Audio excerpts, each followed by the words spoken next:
Hey guys, we've got a few questions and a few things we want to talk about regarding the BioHack challenge. As you know, Dave is day Day 10 day 10, currently. technically day 10, but we've had an incident, so I thought we would chat about it and sort of figure that out, because I know when I usually put clients through things like this, things come up, things happen, and it's the things that we're going to have to come up against as well. So we thought, hey, let's chat about it. So I'll just throw that over to you. What happened, mate?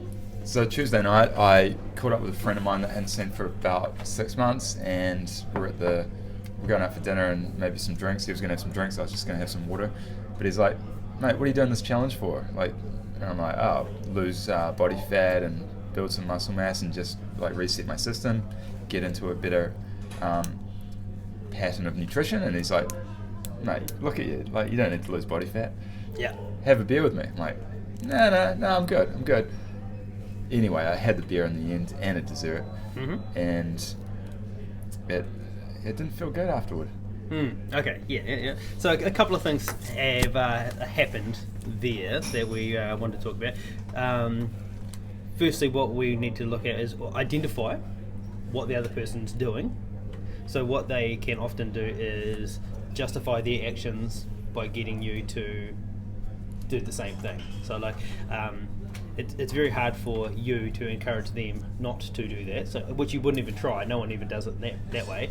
But often people will try to get you to their level. So they're saying, yeah, you don't need that. And as soon as that seed's planted, you start justifying that to yourself. Oh, well, to be fair, no, I am going all right. I probably don't really need that, and I'm sure this isn't going to hurt. And then as soon as that's done and dusted, the real thought comes back.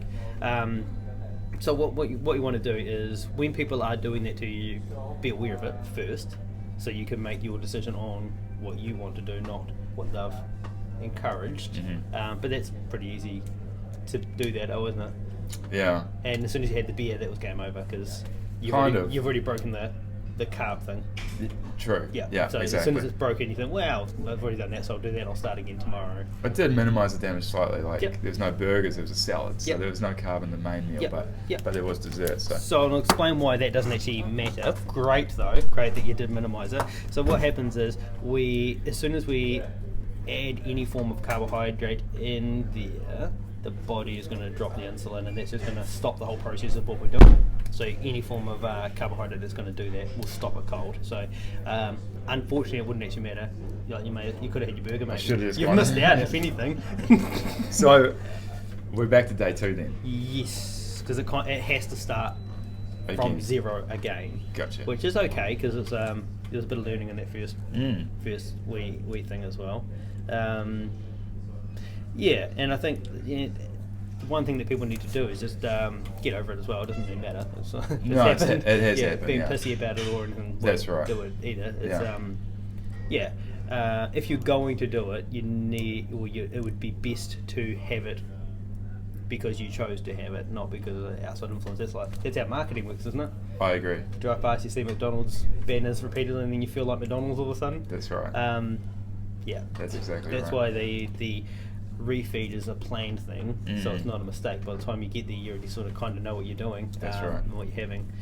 So a couple little tricks that we can do to biohack the damage on these things. So we're obviously going our 2 weeks. Let's pretend we've achieved that.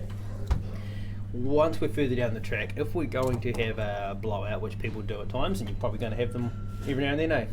Maybe. Yeah. The first thing I would recommend is definitely do some fasting on that day. Right. Definitely do a high intensity workout on that day.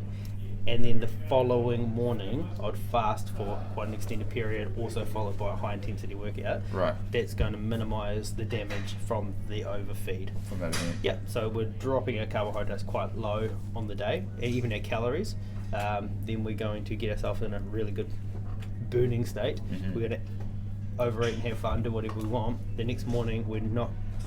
Our stores are going to be so high that we're going to burn those off as well, and that's going to minimise any damage that we walk out for those blowouts Gotcha. on those rare occasions. Those very rare occasions after the biohack's done. Yeah, after the After biohack, that yeah. week's is over. You have to nail that first 2 weeks though. That's imperative. That's From critical. there is quite a lot more leeway. The odd mistake's not going to kill you from there. True. Yeah. Yeah. Doesn't make you a bad person. It happens all the time, mate. I think it's just putting yourself in a position that you are more likely to stick to it though. Like, Yeah. thinking back, I probably should have just avoided that situation. If that's what you have to do for the 2 weeks, that's what you have to do, and it's that's the hard part. Is David doesn't do that, say, so it's unusual to you. So, say the people that I hang out with just know I'm a bit weird anyway, so they wouldn't make you think anything of it. Mhm. But if you would normally do it, now all of a sudden it's like, come on, mate. Yeah.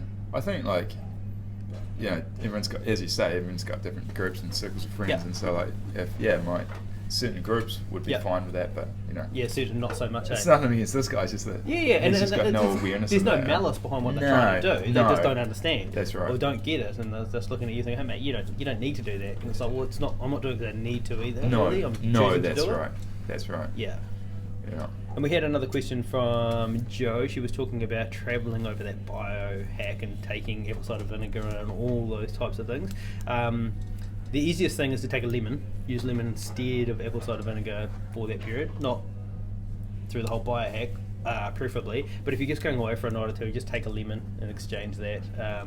Turmeric and a little bit of baking soda. You could almost just mix those into a little thing together, and then just squeeze a bit of lemon juice in there.